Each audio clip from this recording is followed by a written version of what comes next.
Xoli, good morning to you. Looking back and taking a look at those visuals, what comes to mind?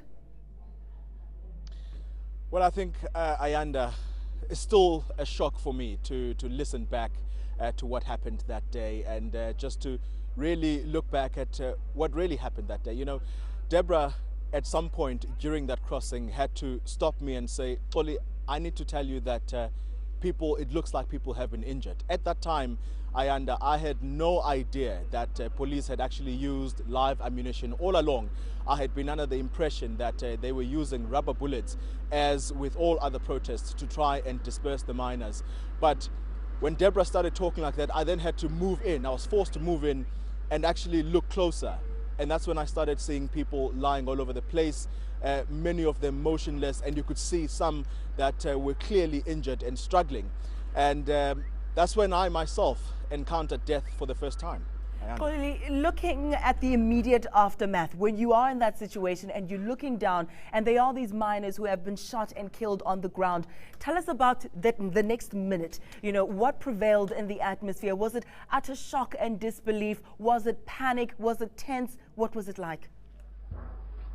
Complete disbelief, Ayanda. A lot of us would have never thought that the police would do that because it was completely unexpected. Yes, of course, I think they themselves did not know what to expect because remember, 10 people had been killed. So we knew that police had to take a decision or had to come to some kind of an execution of really how they were going to disperse the miners and most importantly disarm them, because those deaths, the 10 deaths that had happened mysteriously. Yes, many of them happened around the Kopi, which is where the miners were gathered, and so the police had a duty to stem that. But never in our wildest imaginations would we have thought that the police would use live ammunition. But indeed they have.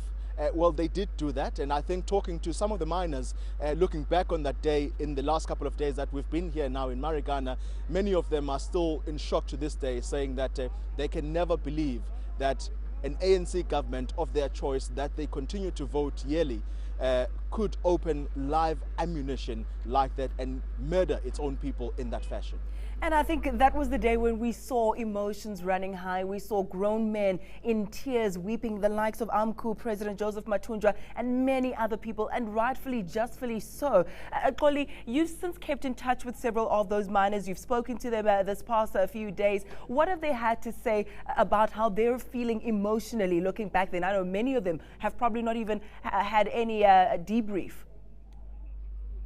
Ayanda, just talking to a few of them yesterday, many of them are saying, you know, if you ask me, was it all worth it, what we did last year in terms of the strike and what happened after as a result?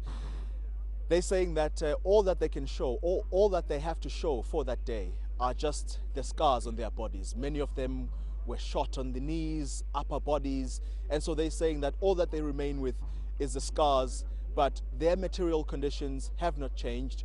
The 12,500 rands that they were looking for, they have not achieved it, but they're hopeful that the new union that they have now chosen as their representative at Lonmin, they're hoping that that will be the union that eventually will achieve the 12,500 rands. And of course, Xoli, as briefly as possible, today is the commemoration ceremony that's quite controversial to say the least as well. What's the prevailing mood or atmosphere there this morning?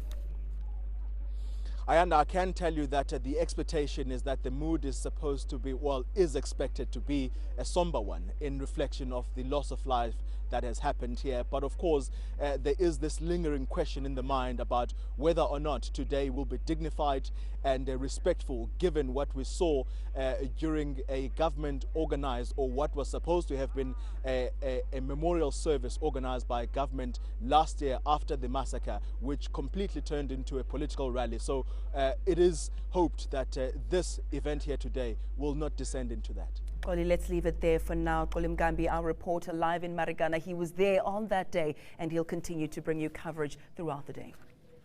News that moves. eNCA.com.